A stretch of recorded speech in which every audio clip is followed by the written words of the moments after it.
This is the 3-time Impact Wrestling X Division champion, the newest member of Bullet Club. I am the inevitable Ace Austin. And right now I want you to check out something on YouTube for me. If you're looking for some wrestling content on YouTube, go ahead and head over to the Nation Network. All right, they got some old school, they got some new school, and I'm willing to bet, chances are they've got something that you'll like, and that is inevitable.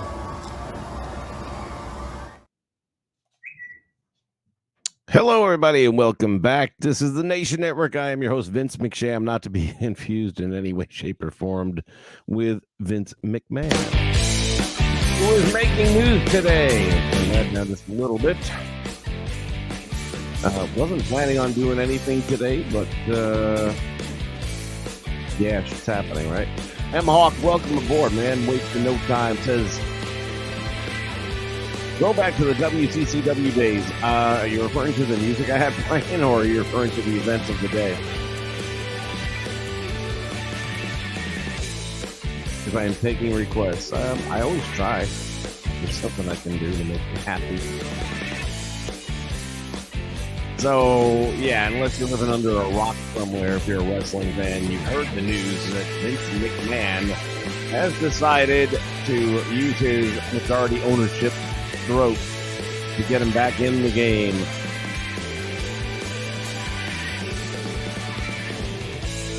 Claims that he has full commitment and confidence in the current management team, has no intention of ruffling their feathers or getting involved in their business. And to that I say, bullshit. We'll see. Here's the thing with Vince McMahon. Vince McMahon and Donald Trump are cut from the same cloth. They are alpha males. They have to make sure everyone knows they're alpha males. And sometimes, most times, almost all the damn time, they're going to do whatever they can to prove that they are the alpha males. It's just the way they're built. So I am going to be shocked if Vince is not stepping in there. Now, I did a real quick rundown of some different channels and different websites that I relied on for reasonably accurate wrestling information in the past, just to get a jump on what people are saying about this before I went to the stream. And one particular outlet said that the firings have already begun, but nobody has mentioned any names being fired or let go. As a matter of fact, everything I've read has said that talent has not been involved and that talent's not going to be involved. But at the same time, if you are talent, especially if you are talent that's already been fired by him in the last 12 months, you're probably not feeling warm and fuzzy right now. I wouldn't. So, there's that. Yeah. I don't know. The question is he really back, or is he just using that ownership stroke to get in the play? He's back on the board of directors, yes. What's up, Andrew Roberts? The question is he back running the day-to-day operations? Is he going to be running the day-to-day operations? I certainly hope not. Nothing really good came from that. Here's the funny thing out of the research I did in the last half hour before coming on. I thought it was really saying when he left the WWE, stocks went up pretty substantially. Now he's returned. Stocks went up again. There's a theory for this, and it's not a normal scenario, so it's why you got to start digging and scratching your head. The theory for this is that he left and people wanted to change, and they got the change. But part of that change is with a lot of people who've been watching the product for many years. It's like, well, Vince McMahon is the WWE. So the fact that he's coming back has brought some other people who perhaps missed that aspect of it or needed that comfort blanket, so to speak, jump back in. And it went up 17%. That's a big friggin' hike if you got stock. For the first time in a long time, I'm actually wishing I would have bought the damn stock way back when it first IPO'd. I'd say sell it pretty quick. And that's part of the reason why they're saying it's gone up, is that he is really not in any way batted around the fact that he intends to sell the properties. they're definitely entertaining offers. They're definitely letting people, as one guy said, check out the leather seats and kick the tires. So the question really comes down to is who? Comcast is a name that's been thrown around several times. Even Peacock's kind of been in the mix a little bit. Disney, I can't see Disney doing it, although they did buy The Simpsons, and put that on Disney Plus. I suppose anything's possible. Gosh dang it, I'm trying to think of a WWE product that's owned by the Disney Corporation, though, and that's not what I'm going to want to watch. Not at all. So, what are you guys thinking? What are your thoughts on the situation? It's the end of my freaking week, and what a shit week it's just been.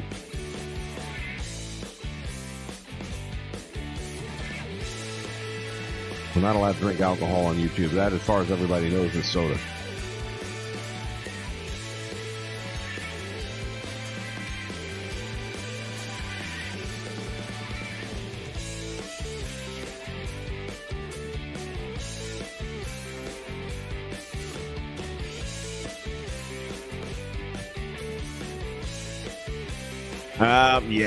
I don't see it being a good thing.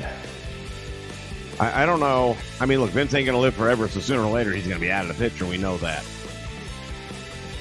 If all he's there to do is try and help orchestrate a sale, which is inevitably going to happen no matter what, then I'm okay with that. But if he gets his hands on the day-to-day operation, if he has any say in direction of characters or anything like that, or hiring and firing of talent, then no, that's not a good thing, because he's already proven that he doesn't understand what talent looks like today. I mean, almost everyone that Triple H has brought back, and I'm really scratching my head at the moment trying to think of a name that wouldn't fit the bill here, but almost everyone he's brought back has done a really good job since returning, because they have enjoyed now the fact that it's Triple H in charge, and it's got that NXT vibe backstage, and all you've heard is how the morale has gone up since Vince left. You got to ask yourself the question. I can tell you right now, I coached sports 16 years, and if you don't have a happy locker room, you are not going to be successful.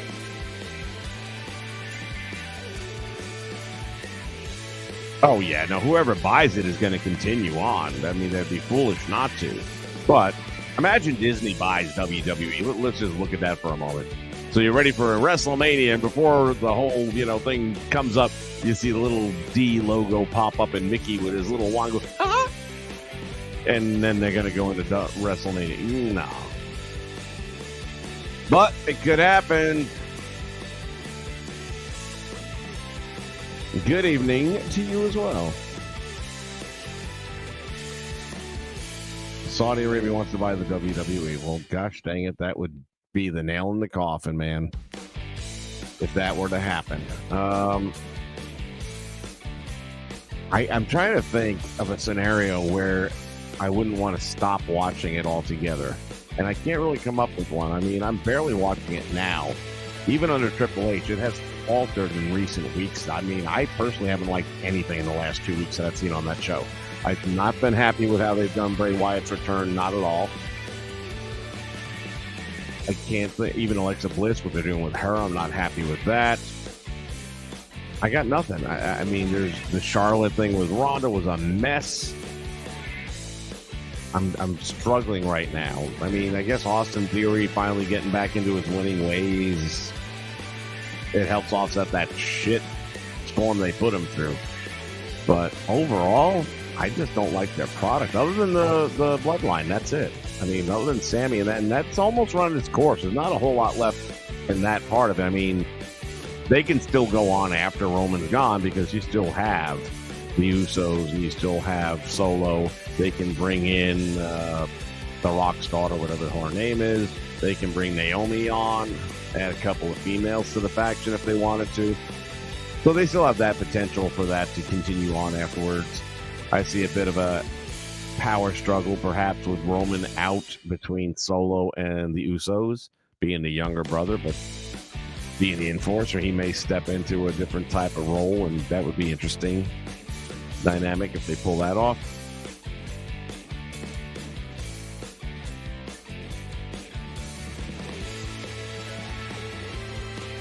They already got Ronaldo?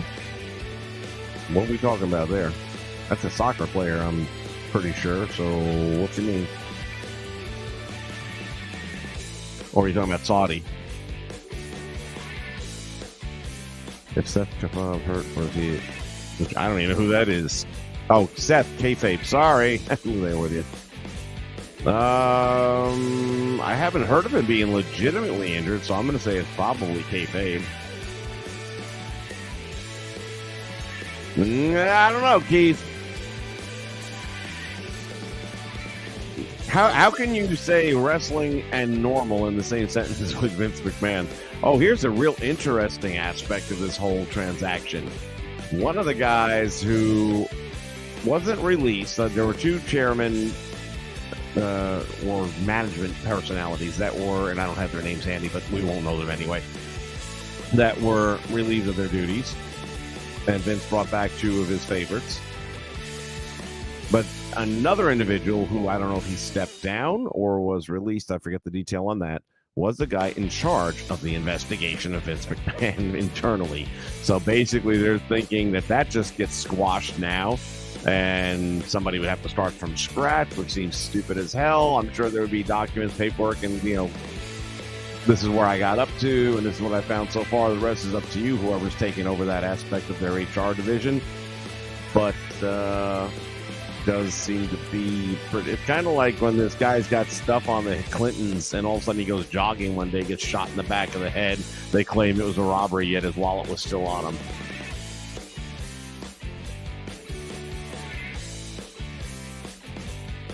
So I don't know. Is it a good thing or a bad thing? Time will tell at the end of the day. It'll be good for stockholders if they're able to sell and make a profit, of course. But as wrestling fans, where is the product going to go? It's already not great to begin with. It had a little bit of a bump when Triple H first took it over, but this last episode was tragically bad from start to finish.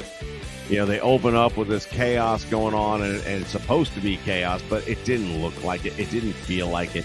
You remember when the NXT guys came up, Nexus, before they were called Nexus, and they tore the place apart, man. They ripped the ring up, and they're choking out. Was it Chimmel getting choked out by Danielson with the tie around his neck? I mean, that felt violent. It felt like they were being invaded by their own, and just, it was great. It just had that vibe to it, and it did not have that vibe. This just seemed like sports entertainment. That's all it felt like. And I grant you, it's going to be hard to ever get that same kind of vibe, because I just don't know that friction exists anymore. That might have been it with Nexus. That might have been the last hurrah for that type of thing. Keith O'Toole. Keith, where are you coming from? I didn't realize you were in Europe. I'm going to SmackDown. Good for you, man. They usually do a pretty good European tour. They put on good matches, good shows. Fans always seem to be happy. Which part of Europe are you in? I had no clue. I would guess Ireland by your name.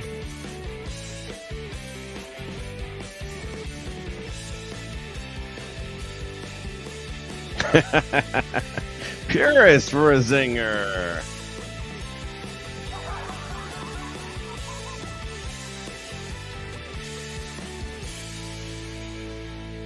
That's what happens with the last Infinity Stone.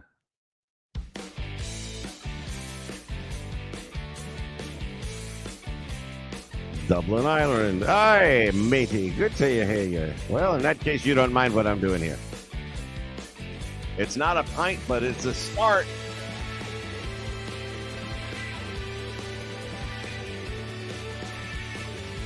Good to see you, lad. I don't do a good Irish accent. Hello, Retro!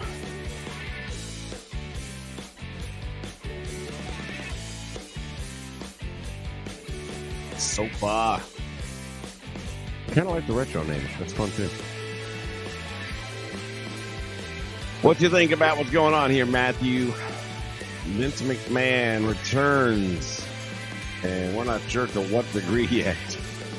The fact that he is so adamant about, I'm not going to be delving into everything, I'm not going to get my hands on everything, makes me more suspicious that, yeah, he is.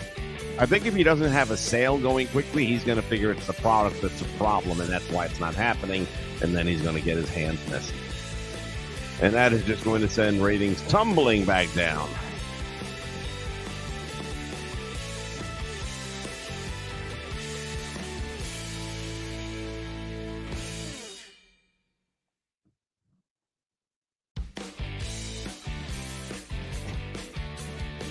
Well, I'm sure you can do a much better Sheamus than I can, man.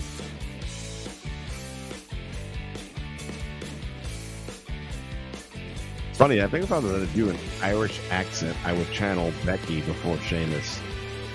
Because, man, she's got a really hard Irish accent. Nothing wrong with it, I'm just saying. She just really rips it out there.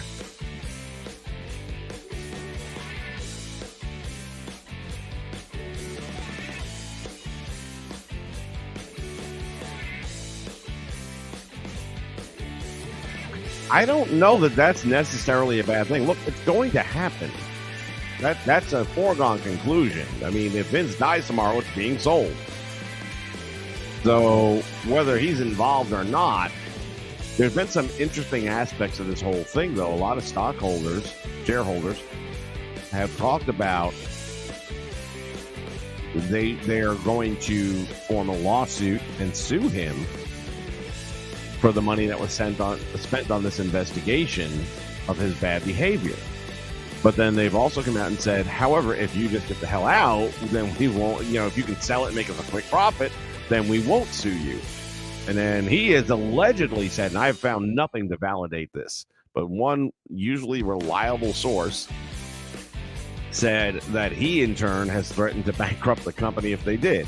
Now, again, I have read nothing that substantiates that. I don't see how he really benefits from it other than as a tax write-off, but that wouldn't bring him the same amount of money, I can't imagine, as a sale would. Vince controlling everything is worse than that, and I get it, and I kind of agree with it. I'm not sure that's not where this is heading, what we're going to end up eventually looking at.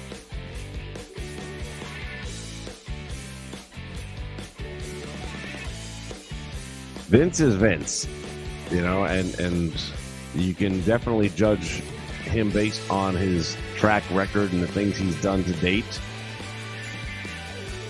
No reason to think that he's not going to do more of the same.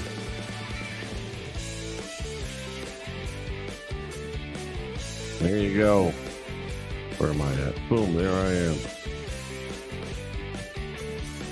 You're fired! It's going to be interesting. I don't think it's going to change the product immediately for sure.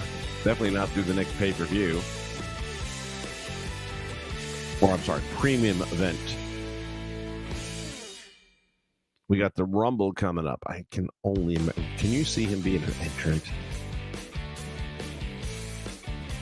Gosh damn it. Yeah, I really can right now. I can see him coming in as number 27. It'd be better if he came in at number 1 and went right out and did a bushwhacker. Bushwhacker Luke, I believe, has been trying to get a petition up that gets him into the Royal Rumble one more time. And of course, I gotta believe if they were to do it, he would bushwhack himself in and bushwhack himself right out again like he's done in the past. But it'd be funny if he came in as number 1 and McMahon came in as number 2.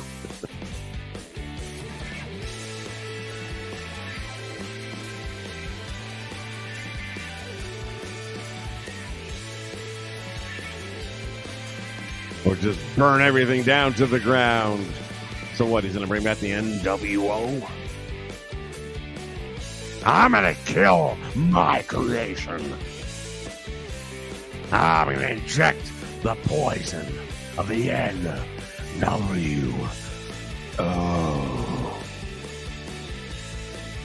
Those are the good old days. Yeah, of course, I'll be watching. The Rumble I actually like because there's so much of an unknown factor, even though. So I'm kind of curious here. We know Chelsea's coming back. She'll be a part of the Rumble. I'm 90% sure Sasha will be there. If you haven't followed, Sasha recently tweeted, "Thank you, WWE," because she was appearing in Japan. Now, she could have been thanking them for letting Bayley come there and hang out with her in the back. But I don't think they would have done that if they didn't want to, rebuild bridges and things like that. So, and even then, if there's not already a signed deal with this Vince returning thing, I mean, he was one of the main reasons she left.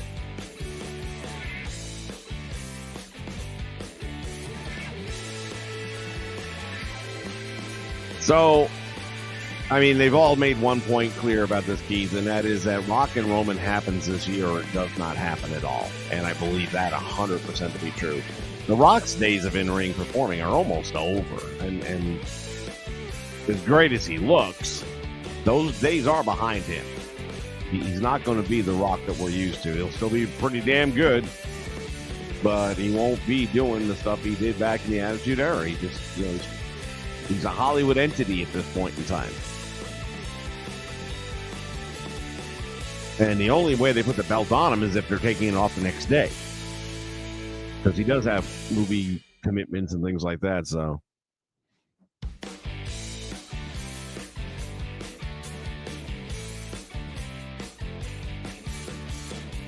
To our friends on Twitter, welcome aboard as well.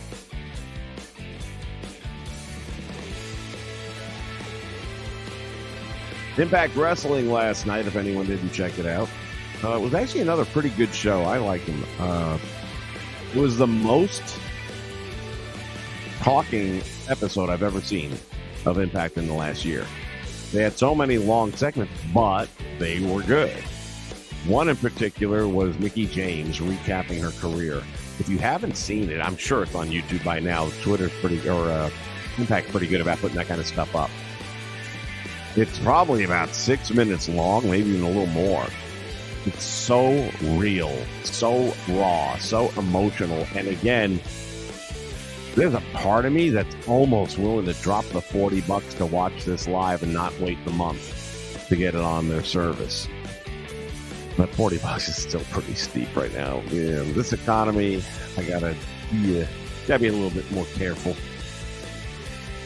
With that all said, I would only be doing it for that match. But if you haven't seen that promo, you need to check it out. It is so legit. I mean, she wasn't playing a role. She was being from the heart. It's great dialogue, start to finish. Very emotional, especially towards the end. You're probably going to learn some stuff about Mickie James you might not have known. But she touches literally on every part of her, from day one in training to meeting her husband all the way to where we're at today, which is the last rodeo. And again, one of the things I say, when it comes to pay-per-views, to make it a good one, there's an OSHA meter. And that basically means how many times did I say, oh shit? Like I didn't see that coming. So, case in point, AEW, and I forget which pay-per-view it was about 7-8 months ago, when we thought Bryan Danielson, whatever the fuck his name is, Bryan Danielson was coming back, but he didn't come back. Instead, we saw Adam Cole come back. And that was like, oh shit. And then a few minutes later, Bryan did come back. And it's like, oh shit. That's the kind of thing that makes a good pay-per-view when you don't know. Another thing that makes a good pay-per-view is when you don't know for sure the outcome of a match. Which, when it comes to Impact, a lot of their, like the Josh Alexander matches over the last several pay-per-views, there's no way he was going to lose those matches, and you just knew it. That takes a little luster off. When it comes to this Mickie James match, it's real easy to say she's going to lose. And she probably will. Would I bet on it? No. Because there's another part of me that thinks they shock the world, have her win the title, and then lose it a week or two later. or maybe at the pay-per-view in January, which will be right here in my home. And then she rides off into the sunset. So I wouldn't be at all surprised to see her pull off a big win, have one more title run for a couple of weeks, and then go out and give the belt back. And because I can't tell you which way it's going to go with any level of certainty, that makes it a good match. But in any pay-per-view that we've had or premium event we've had lately, really hasn't been too many matches that of significant standing anyway. Your mid-cards and stuff maybe, but so far as your top-tier matches, title matches, things like that, there haven't been too many shocks. Very few, to be honest. And this is an opportunity for one. Do I think Josh Alexander will lose that title to Bully Ray? Hell no. There's no way he's losing the title back to Bully Ray. None. But that almost has to happen in another way, because that's how you get that element of doubt back in the people, and you need that. WWE, New Japan never had a great relationship in terms of how they promote their shows. Well, they're two totally different products, though. Talk about apples and oranges.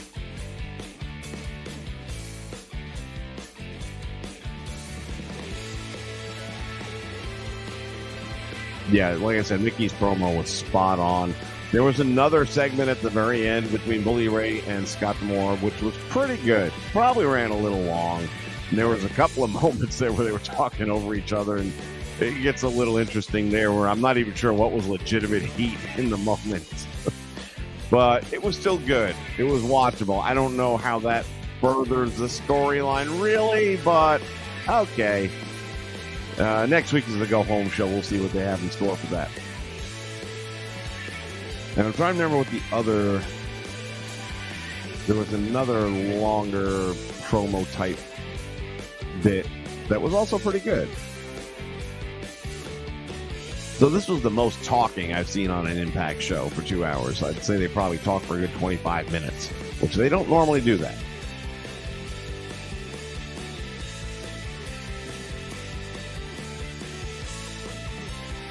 We need more classic World Wrestling Federation stuff. Well, I mean, I've got the League of Legends, man. We got the whole WCW, WWF thing there.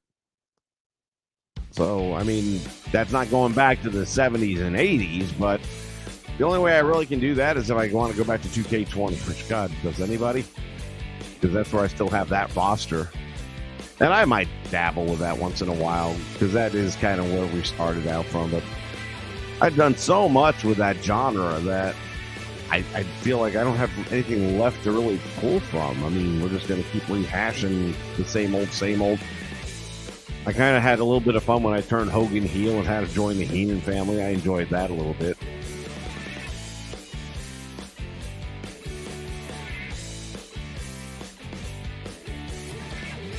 Yeah, man, you're okay. You've been around for a minute.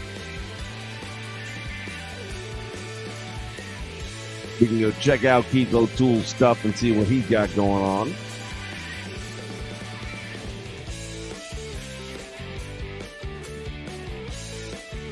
So, yeah, that's pretty much where I'm at right now. We got Impact Wrestling last night, which, again, I thought was a pretty good show. They had a match between Matt Cardona and Alex Shelley? No, Chris Sabin. As they build up to the pay-per-view, because it's going to be the Motor City Machine Guns going up against the major players for the tag team titles. And I'm torn because I would love to see the major players have the tag team titles. I'm a big fan of both of those guys. But I love the Motor City Machine Guns having them because they are Impact Wrestling. Plus, they also have whichever other tag team from the New Japan, I think.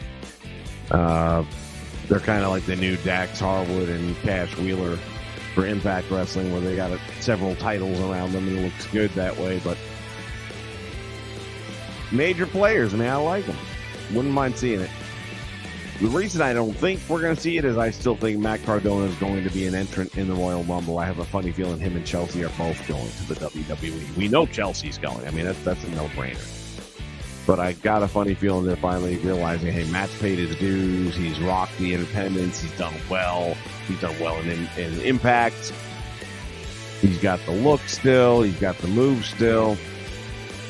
I got a funny feeling he's going to be an entrant. He ain't going to win it, but he'll be in it.